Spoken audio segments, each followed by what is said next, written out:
একটু উৎসাহ দেওয়া প্রয়োজন। একটি গান গেয়ে কি আপনি উৎসাহ দিবেন কিনা? হতেই পারে। হতেই পারে।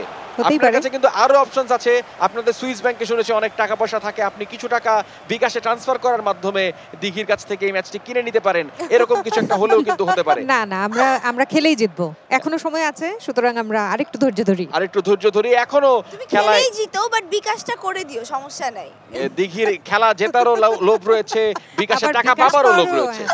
ফুটবল, বাট গোলের তালাশে তাদেরকে ছাপাতে হবে অনেকটা আহত বাঘের মতো। এবার সুযোগটা ছিল। এবার গোল কিক।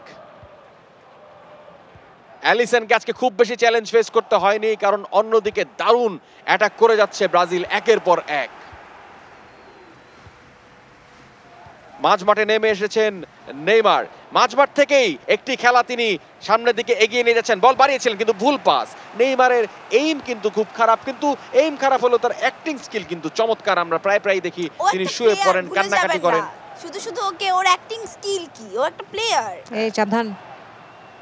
চমৎকার ৩-০, ব্যবধান আরো বেড়ে গেল।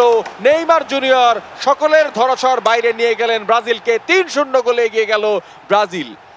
এ যেন এক নতুন ব্রাজিল, ইউরোপের ত্রাস ব্রাজিল এগিয়ে গেল ৩-০ গোলে সুইজারল্যান্ডের বিপক্ষে। এবার কিন্তু গোলকিপারের হাতে একদম সুযোগ ছিল না, কমপ্লিট ডাইভ দিয়েছিলেন কিন্তু তবুও নাগাল পেলেন না বলটিকে, একটুও টাইমিং হয়নি ডাইভটির।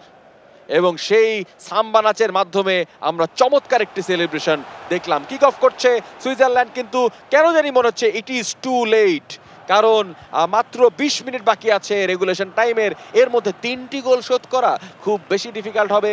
একটি সান্ত্বনামূলক গানও কিন্তু পুতুল আপু গাইতে পারেন চাইলে। আপনি সান্ত্বনামূলক কোনো গান জানেন? না না, এই মুহূর্তে আমি আর গান গাইতে চাই না, আমি গান গাওয়ার মুডে মনোযোগ দিতে চাই।